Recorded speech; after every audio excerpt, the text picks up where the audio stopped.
आगे चलते हैं बेटा। नेक्स्ट इज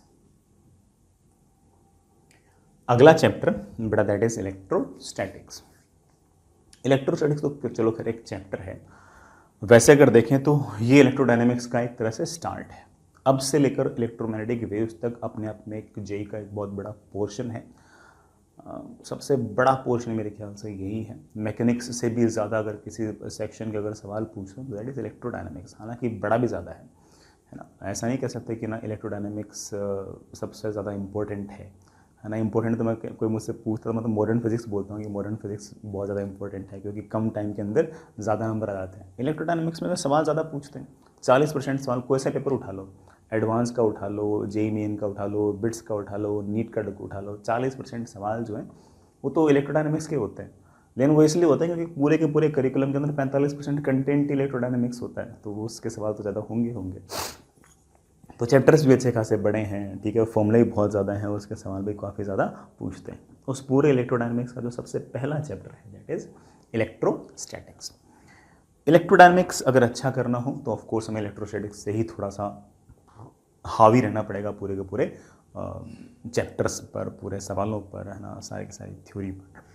मैं अगेन कोशिश करूँगा कि बिना डेरिवेशन कराए आपको ज़्यादा से ज़्यादा बढ़िया तरीके से सारी बातें समझा दूँ। डेरिवेशंस ऑफ कोर्स मेरे को थोड़ी सी अवॉइड करनी पड़ेंगी, क्योंकि बड़ा ऑफ कोर्स है तो फास्ट लेन है, तो हमें थोड़ा जल्दी में तो काम निपटाना पड़ेगा। किसी बच्चे को फिर भी लगता हो कि मुझे डेरिवेशन देखनी है, तो बड़ा आप बड़े आराम से अपने जो रेगुलर वीडियोज़ हैं उनमें देख सकते हो। हालांकि मैं रिकमेंड नहीं करूँगा कि आप इतने कम समय के अंदर उन बड़ा डेरिवेशंस वगैरह पे वापस जाएँ, क्योंकि मुझे ऐसा लगता है कि सिर्फ और सिर्फ किसी बच्चे को अगर फॉर्मूले वगैरह आते हो और बेसिक बातें आते हो, उसका दिमाग चलता हो, तो वो सवाल तो वैसे ही कर लेगा, ठीक है। ऐसे बहुत ज़्यादा डेप्थ में जाएगा ना भी, वो बड़े आराम से सवाल कर लेगा। और अगेन जैसा मैं बार बार बोलता हूँ कि मेरी कोशिश ये होगी कि जेई मेन का सवाल तो बोर्ड पे लिखा हुआ हो, तभी मजा आएगा, ठीक है। और मैं तो मान के चलता हूँ कि 95-96% चांस तो ऐसी बात है क्या है कि इलेक्ट्रोडायनेमिक्स का कोई भी सवाल अगर आएगा तो वो बोर्ड पर लिखा हुआ जो सवाल होगा वो वैसा सा ही होगा या फिर वही होगा, ठीक। तो चलिए मुद्दे पे आते हैं। The chapter is electrostatics. You know the meaning of electrostatics. It is originated from two words. The one is electro and the other is statics.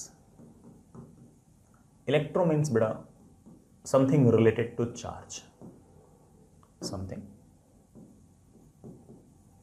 related to charge, और statics obviously means at rest.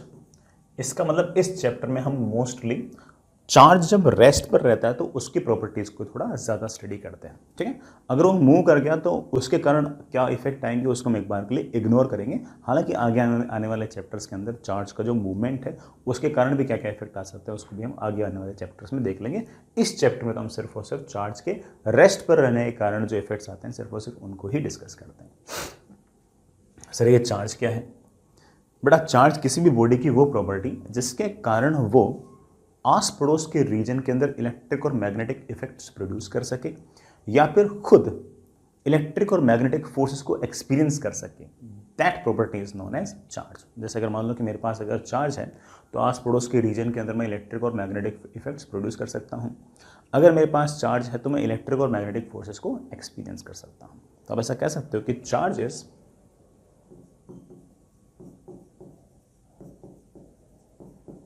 Property of an object due to which it creates electric and magnetic effects in the region. साथ साथ में भी लिख सकते हो it is the property of an object due to which it experiences electric and magnetic forces. एक ही बात बेटा, ठीक है बच्चों। चार्ज की यूनिट जो होगी बेटा इट इज एसआई यूनिट, सब बच्चों को बड़ा पता ही है, दैट इज कुलाम। हालांकि एक सीजीएस यूनिट और भी होती है, जैसे बेटा हम इलेक्ट्रोस्टैटिक यूनिट बोलते हैं। 3 × 10⁹ इलेक्ट्रोस्टैटिक यूनिट जो होती है वो 1 कुलाम के बराबर होती है। ये इलेक्ट्रोस्टैटिक यूनिट वगैरह याद करने की जरूरत नहीं, मैं तो ऐसे लिख दिया, ठीक है। अगर हम डायमेंशन की अगर बात करें तो बेटा चार्ज की जो डायमेंशन होगी वो I इंटू टी, मतलब एक तरह से करंट इंटू टाइम, या फिर बेटा A इंटू टी होगी।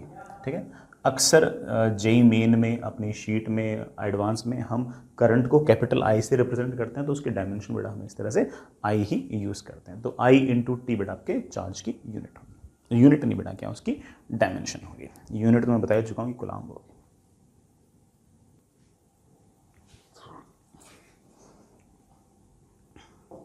आगे चलते बेटा, चार्ज की कुछ प्रॉपर्टीज़ हैं, हम उनको याद रहें तो ठीक रहेगा। सबसे पहले चार्ज अपने आप में एक स्केलर क्वांटिटी है। चार्ज के पास कोई डायरेक्शन नहीं होती, मतलब चार्ज की वेलोसिटी के पास डायरेक्शन हो सकती है, एक्सेलरेशन के पास डायरेक्शन होती है, लेकिन वो डायरेक्शन तो वेलोसिटी और एक्सेलरेशन के पास है ना, चार्ज के पास थोड़ी। तो चार्ज कोई वेक्टर क्वांटिटी नहीं है, charge is a scalar quantity. Charges of two types बेटा, चार्ज जो है वो दो तरीके का होता है, पॉजिटिव एंड नेगेटिव। कुछ तो बोलना ही था, एक को बड़ा पॉजिटिव बोल दिया, एक दूसरे जगह मैंने उसको नेगेटिव बोल दिया। नेगेटिवली चार्ज अगर कोई बॉडी है तो ये मानना कि उसके पास अबंडेंस ऑफ इलेक्ट्रॉन्स है, उसके पास अबंडेंस ऑफ इलेक्ट्रॉन्स, उसके पास खूब सारे ज़्यादा इलेक्ट्रॉन्स हैं। ठीक है, और कोई चीज़ अगर पॉजिटिवली चार्ज है तो समझ जाना कि उसके पास डेफिशिएंसी ऑफ इलेक्ट्रॉन्स है, डेफिशिएंसी ऑफ इलेक्ट्रॉन्स। इस बात को थोड़ा सा और एक्सप्लेन कर देता हूँ। जैसे इलेक्ट्रॉन जो ना, अकेले इलेक्ट्रॉन के पास जो चार्ज होता है that is minus E, that is minus 1.6 into 10⁻⁻19 coulomb. ठीक, अगर कोई बॉडी न्यूट्रल है तो इसका मतलब ये है कि उसके पास जितने इलेक्ट्रॉन है उतने प्रोटॉन है, प्रोटॉन के पास उतना ही चार्ज होता है लेकिन पॉजिटिव में। लेकिन अगर मान लीजिए किसी ऑब्जेक्ट के पास लेट से 100 तो इलेक्ट्रॉन है और मान लीजिए कि उसके पास 100 प्रोटॉन है, तो वो हो गई ऑब्वियस बात है कि इलेक्ट्रिकली न्यूट्रल, जितना चार्ज पॉजिटिव उतना चार्ज नेगेटिव। लेकिन मान लीजिए किसी ऑब्जेक्ट के पास 100 तो इलेक्ट्रॉन है और सिर्फ 98 ही प्रोटॉन्स हैं, तो 98 प्रोटॉन और 98 इलेक्ट्रॉन्स का चार्ज तो हो गया कैंसिल, 2 इलेक्ट्रॉन का चार्ज एक्स्ट्रा हो गया, तो ये वाली जो बॉडी है कुल मिलाकर नेगेटिवली चार्ज हो गई और उसके पास कुल मिलाकर चार्ज आ गया 2 टाइम्स -1.6 इंटू 10⁻⁻19 कूलम्ब। वो दो जो इलेक्ट्रॉन का चार्ज है वो मान लीजिए। अब इसके पास क्या है, of course abundance of free electron, abundance of electrons है। इसी तरह से अगर मान लो कि आपके पास 100 इलेक्ट्रॉन है लेकिन आपके पास 102 प्रोटॉन है, तो 100 इलेक्ट्रॉन और 100 प्रोटॉन का तो चार्ज एक तरीके से बैलेंस हो गया, 2 प्रोटॉन का जो चार्ज है वो एक्स्ट्रा हो गया, तो इसके पास कुल मिलाकर चार्ज जो आएगा वो पॉजिटिव आएगा और चार्ज आएगा 2 टाइम्स प्रोटॉन का चार्ज है 1.6 इंटू 10⁻⁻19 इलेक्ट्रॉन्स। तो आप ऐसा कह सकते हो, सॉरी -10⁻⁻⁻ कूलम्ब। ऐसा कह सकते हो कि अगर आपके पास इलेक्ट्रॉन प्रोटॉन बराबर हैं तो न्यूट्रल, इलेक्ट्रॉन्स की वैल्यू अगर ज़्यादा है, इलेक्ट्रॉन ज़्यादा है तो ऑफकोर्स नेगेटिवली चार्ज, इलेक्ट्रॉन्स कम है तो ऑफकोर्स पॉजिटिवली चार्ज, ऐसा आप कह सकते हो। नेक्स्ट इज, हमारा तो चार्ज है बड़ा वो क्वांटाइज्ड होता है, चार्ज जो है वो क्वांटाइज्ड होता है। सर क्वांटाइज का मतलब बेटा चार्ज जो है ना वो इंटीग्रल मल्टीपल ऑफ हमेशा ई होगा। जैसे आपने खुद भी नोटिस कर लिया, किसी के पास या तो 2 इलेक्ट्रॉन एक्स्ट्रा होंगे किसी ऑब्जेक्ट के पास, या 5 इलेक्ट्रॉन एक्स्ट्रा होंगे या 10 इलेक्ट्रॉन एक्स्ट्रा होंगे, तो उसके पास चार्ज होगा या तो 2 टाइम्स इलेक्ट्रॉन का चार्ज या 5 टाइम्स इलेक्ट्रॉन का चार्ज या बड़ा ऑफकोर्स 10 टाइम्स इलेक्ट्रॉन का चार्ज, या 5 इलेक्ट्रॉन कम होंगे तो उसका चार्ज होगा +5 टाइम्स इलेक्ट्रॉन का चार्ज, 10 इलेक्ट्रॉन कम होंगे उसके पास तो 5 टाइम्स इलेक्ट्रॉन का चार्ज पॉजिटिव में। तो जो भी चार्ज होगा वो हमेशा इस तरह से इंटीग्रल मल्टीपल ऑफ ई होगा, n इज इंटीजर। जब भी बेटा कोई तुमसे पूछे क्वांटाइज्ड क्या है तो समझ जाना कि यार कोई फिजिकल क्वांटिटी अगर स्पेसिफिक वैल्यूज ही ले सके, उसके बीच की वैल्यूज ना ले सके, तो आप कह सकते हो कि उसका जो फिजिकल क्वांटिटी है वो क्वांटाइज्ड है। जैसे किसी बॉडी के पास चार्ज होगा या तो वो बड़ा +-1.6 इंटू 10⁻⁻19 कूलम्ब होगा, या +-2 टाइम्स 1.6 इंटू 10⁻⁻19 कूलम्ब होगा, या +-3 टाइम्स 1.6 इंटू 10⁻⁻19 कूलम्ब चार्ज होगा। तो जो भी चार्ज होगा बड़ा वो इस तरह से इंटीग्रल मल्टीपल ऑफ ई होगा, है ना। ऐसे हमेशा इंटीग्रल मल्टीपल ऑफ कोई चीज़ आए, कोई ना कोई स्पेसिफिक वैल्यूज अगर आए तो हम बोलते हैं कि ये चीज़ quantized. Next is charge is conserved. किसी भी आइसोलेटेड सिस्टम का या फिर पूरे यूनिवर्स का जो नेट चार्ज है वो कंजर्व है। Net charge can neither be created nor destroyed. आप लिखना चाहो तो लिख सकते बेटा कि net charge can neither be created nor destroyed. ठीक है, नेक्स्ट इज लिखने की वैसे कोई जरूरत है नहीं बेटा। पॉजिटिव पॉजिटिव पॉइंट चार्ज एक दूसरे को रेपेल करेंगे, नेगेटिव नेगेटिव पॉइंट चार्ज एक दूसरे को रेपेल करेंगे, और प्लस माइनस जो प्लस माइनस जो पॉइंट चार्ज है वो एक दूसरे को अट्रैक्ट करेंगे। अगली बात, अगर कोई चार्ज रेस्ट पे है, अगर कोई चार्ज रेस्ट पे है तो वो अपने आस पड़ोस के रीजन के अंदर इलेक्ट्रिक इफेक्ट्स प्रोड्यूस करेगा, और साथ ही साथ अगर किसी और ने इलेक्ट्रिक इफेक्ट प्रोड्यूस कर रखे हैं तो ये जो चार्ज रेस्ट पे है ये इलेक्ट्रिक फोर्सेस को एक्सपीरियंस भी कर सकता है। Can experienced electric force. ठीक है, अगर कोई चार्ज मूव कर रहा है कांस्टेंट वेलोसिटी से, तो वो अपने आस पड़ोस के रीजन के अंदर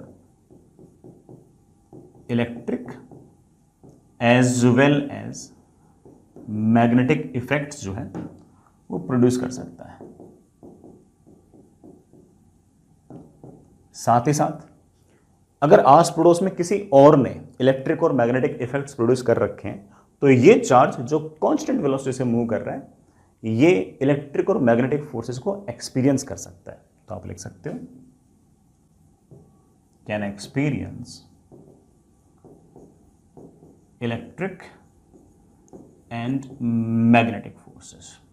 ठीक है, अगर आस पड़ोस में किसी और चार्ज ने इलेक्ट्रिक और मैग्नेटिक इफेक्ट प्रोड्यूस कर रखे हैं, उसके अंदर कोई चार्ज अगर कांस्टेंट वेलोसिटी से अगर जा रहा है तो वो इलेक्ट्रिक और मैग्नेटिक फोर्सेस दोनों को एक्सपीरियंस कर सकता है। चार्ज अगर रेस्ट पे तो सिर्फ और सिर्फ इलेक्ट्रिक फोर्स एक्सपीरियंस कर सकता है, चार्ज अगर कांस्टेंट वेलोसिटी से अगर मूव कर रहा है तो मैग्नेटिक फोर्सेस भी एक्सपीरियंस कर सकता है। और अगर कोई चार्ज पार्टिकल वेरिएबल वेलोसिटी से अगर मूव कर रहा है तो वो इलेक्ट्रिक इफेक्ट भी प्रोड्यूस कर सकता है, मैग्नेटिक इफेक्ट भी प्रोड्यूस कर सकता है, ये तो है ही है। साथ साथ में अपने अंदर से वो कुछ न कुछ इलेक्ट्रोमैग्नेटिक वेव्स भी एमिट करेगा, इलेक्ट्रोमैग्नेटिक वेव्स भी एमिट करेगा अगर चार्ज के पास कोई वेरिएबल वेलोसिटी है तो। ठीक है बच्चों, ये जो लास्ट के 3 पॉइंट हैं ये मान के चल लो कि हमारे जो सारे के सारे इलेक्ट्रोडायनामिक्स है वो लगभग इन 3 पॉइंट्स के इर्द गिर्द ही घूमती रहती है। ठीक है बच्चों, आगे चलते हैं बेटा। नेक्स्ट इज एक छोटी सी बात और कि हमारे पास जितने मैटर होते हैं हम उनको 2 पार्ट्स के अंदर डिवाइड कर सकते हैं, इंसुलेटर्स एंड कंडक्टर्स।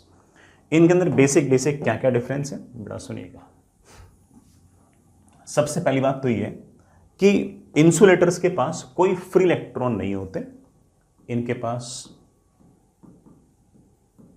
कोई फ्री इलेक्ट्रॉन्स नहीं होते, इनके पास ओनली बाउंडेड इलेक्ट्रॉन्स होते हैं जो बड़ा एटम के चारों तरफ घूमते रहते हैं, बस वही इलेक्ट्रॉन्स होते हैं। ऐसे इधर उधर बड़ा लैटिस के अंदर कूदने फांदने वाले इलेक्ट्रॉन्स नहीं होते। कंडक्टर्स के पास एनफ फ्री इलेक्ट्रॉन्स होते हैं। ये जो फ्री इलेक्ट्रॉन्स हैं ये बड़ा वो इलेक्ट्रॉन्स हैं जो न्यूक्लियस के एट्रैक्टिव फोर्स को तोड़कर लैटिस के अंदर घूम रहे होते हैं और एक जगह से दूसरी जगह तक चार्ज को, हीट को और इलेक्ट्रिसिटी को एक जगह से दूसरी जगह तक ट्रांसफर कर सकते हैं। खास तौर से चार्ज को और इलेक्ट्रिसिटी को एक जगह से दूसरी जगह ट्रांसफर कर सकते हैं। ध्यान रखना इस बात का, अच्छा पॉइंट है। इस कारण से, सिर्फ और सिर्फ इस कारण से इंसुलेटर्स जो हैं उनके अंदर जो चार्ज होता है वो लगभग फिक्स सा होता है, और कंडक्टर्स के अंदर क्या होता है कि जो चार्ज होता है ना वो एक जगह से दूसरी जगह तक भाग सकता है। किसके कारण? इन इलेक्ट्रॉन्स के कारण। तो आप ऐसा मान के चल सकते हो कि इंसुलेटर के अंदर जो चार्ज है ना वो बस फिक्स है, जैसा आपने रख दिया वैसा ही रहेगा। और कंडक्टर्स के अंदर जो चार्ज है वो एक तरह से एक जगह से दूसरी जगह तक मूव कर सकता है। इसका मतलब ये समझना कि उसका न्यूक्लियस मूव करेगा या पॉजिटिव चार्ज मूव करेगा। मूव कौन करेंगे? इलेक्ट्रॉन्स। वो भी कौन से वाले? बाउंडेड वाले नहीं, जो सबसे बाहर वाले शेल में घूमते रहते हैं, वो इलेक्ट्रॉन्स एक जगह से दूसरी जगह तक भाग सकते हैं और वो चार्ज को एक जगह से दूसरी जगह तक ट्रांसफर करने के लिए जिम्मेदार है। ठीक है। इंसुलेटर्स में तो आपने जैसे चार्ज रख दिया वैसे ही पड़ा रहेगा, उनके अंदर तो कोई चेंज नहीं आएगा। अगली बात, जैसे इंसुलेटर्स हैं, इंसुलेटर्स में अगर कोई फ्री इलेक्ट्रॉन्स नहीं है तो इसका मतलब हीट और इलेक्ट्रिसिटी को एक जगह से दूसरी जगह तक मूव कराने का इनके पास कोई जुगाड़ नहीं है।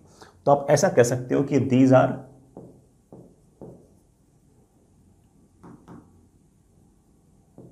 Bad conductor of heat and electricity. Heat और इलेक्ट्रिसिटी का बैड कंडक्टर है ना। इसमें हीट और इलेक्ट्रिसिटी बेटा एक जगह से दूसरी जगह तक इतनी आसानी से नहीं जाएगी। कंडक्टर्स जो हैं they are of course good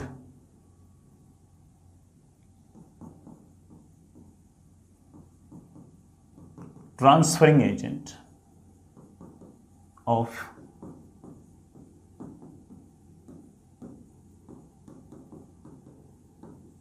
heat and electricity. ठीक है बच्चों, अगर मैं एग्जाम्पल की बात करूं तो बेटा इंसुलेटर के एग्जाम्पल जैसे मेरे ख्याल से प्लास्टिक्स हो गए, रबर हो गया, वुड को भी कह सकते हैं। कंडक्टर का बड़ा बेस्ट एग्जांपल ये है कि हमारे पास जितने भी मेटल्स होते हैं वो सारे के सारे जो मेटल्स होते हैं उनके अंदर सबसे बाहर वाला जो इलेक्ट्रॉन है वो काफ़ी मस्ती करता रहता है इधर से उधर, और मेटल्स हमारे मोस्टली क्या कंडक्टर्स होते हैं। जैसे मान लीजिए कि आपके पास ये कोई इंसुलेटर है और इस इंसुलेटर को लेट से आपने कोई ना कोई नेगेटिव चार्ज दिया, तो ये नेगेटिव चार्ज जैसे आप इस इंसुलेटर के अंदर रखोगे ये सारा का सारा नेगेटिव चार्ज वैसे का वैसे ही पड़ा रहेगा। क्यों सर? ये नेगेटिव चार्ज एक दूसरे को रेपेल नहीं कर रहे क्या? बेटा रेपेल तो कर रहे हैं, लेकिन ये सारे बाउंडेड हैं, भाग नहीं सकते, है ना। इंसुलेटर के अंदर भाग नहीं सकते। लेकिन अगर मान लो कि मेरे पास ये मेटल है और ऐसा ही नेगेटिव चार्ज मैंने इस मेटल के बल्क में रख दिया, तो ये नेगेटिव चार्ज एक दूसरे को रेपेल करेगा तो दूर जाएगा। सर यहां दूर क्यों नहीं किया? यहां जो नेगेटिव चार्ज था वो बाउंडेड था, वो भाग नहीं सकता। यहां पर जो चार्ज है वो एक दूसरे को रेपेल करेगा और यहां पर चार्ज भाग सकता है तो दूर जाएगा। रेपेल करेंगे दूसरे को, रेपेल करेंगे तो एक दूसरे से जितना दूर जा सकते हैं उतना दूर चले जाएंगे। मैक्सिमम कितना दूर जा सकते हैं? मैक्सिमम दूर जा सकते हैं ऑफ कोर्स बेटा कहां तक? सरफेस तक। तो सारे के सारा जो नेगेटिव चार्ज है बेटा वो चलते चलते कहां पहुंच जाएगा? सरफेस पर। तो आप ऐसा भी कह सकते हो कि कंडक्टर्स में जो चार्ज है ना वो सारा कहां पर रिसाइड करता है? सरफेस पर रिसाइड करता है। मेरा वैसे एम ये नहीं था कि मैं आपको ये याद कराऊं कि यहाँ पर सरफेस में रहता है और यहाँ पर बल्क में रहता है। मैं यहाँ पर ये बताना चाह रहा हूँ कि इंसुलेटर में तो आप जैसे चार्ज रखोगे ना वहीं पड़ा रहेगा। इंसुलेटर की मर्जी नहीं है, आपने डाल दिया, आप चाहे उस पर चार्ज यूनिफॉर्मली डालो, नॉन यूनिफॉर्मली डालो, जैसे आपकी इच्छा वैसे डालो। लेकिन कंडक्टर को अगर आप चार्ज दोगे ना तो कंडक्टर खुद की चलाएगा। कंडक्टर कहेगा कि देखो भाई हम तो चार्ज को एक जगह से दूसरी जगह तक भगा सकते हैं और मैं तो ना बहुत सारे फोर्सेस वगैरह लगाता हूँ, मैं तो इधर उधर चार्ज को भगा दूंगा। इंसुलेटर में जैसे आपकी मर्जी हो ना आप वैसे चार्ज रखो, आपको किसी प्रकार का इशू नहीं है। चार्ज जहाँ बैठना था वहाँ बैठ गया। तो यहाँ पर चार्ज एक तरह से आपका फिक्स था, इस कारण से आपकी मर्जी चलती है। कंडक्टर में आपकी मर्जी नहीं चलती है। कंडक्टर में हम चार्ज दे दिया, अब आखिर में वो सेट होगा अपने हिसाब से। हालांकि वो हिसाब क्या है वो भी हम आगे जाके कभी न कभी देख भी लेंगे। ठीक है, आई होप बेटा इतनी सी बात आपको समझ में आ गई होगी। ऐसे कोई बहुत भारी बात इसमें है नहीं। चलिए मैं एक बार तो बेटा इतना ही पढ़ा रहा हूँ, है ना। अगली क्लास में पढ़ते हैं और तब तक आप सिंपल हार्मोनिक मोशन की शीट कर लें। और इलेक्ट्रॉन अगर आप चाहो थोड़ा डेरिवेशंस आप चाहो तो पहले से पढ़ सकते हो, याद कर सकते हो। नहीं याद मत करना, देखना चाहो देख सकते हो, क्योंकि मैं डेरिवेशंस को अवॉइड करूँगा। ठीक है, मैं तो सिर्फ और सिर्फ बेटा जो आपको सवाल किस तरह से कर सकूँ उसके लिए वेल इक्विप्ड कराने के मूड में। ठीक, तो आपका अगर लगेगा सारे डेरिवेशन देखने, डेरिवेशन देख सकते हो, otherwise you can skip them, no issue.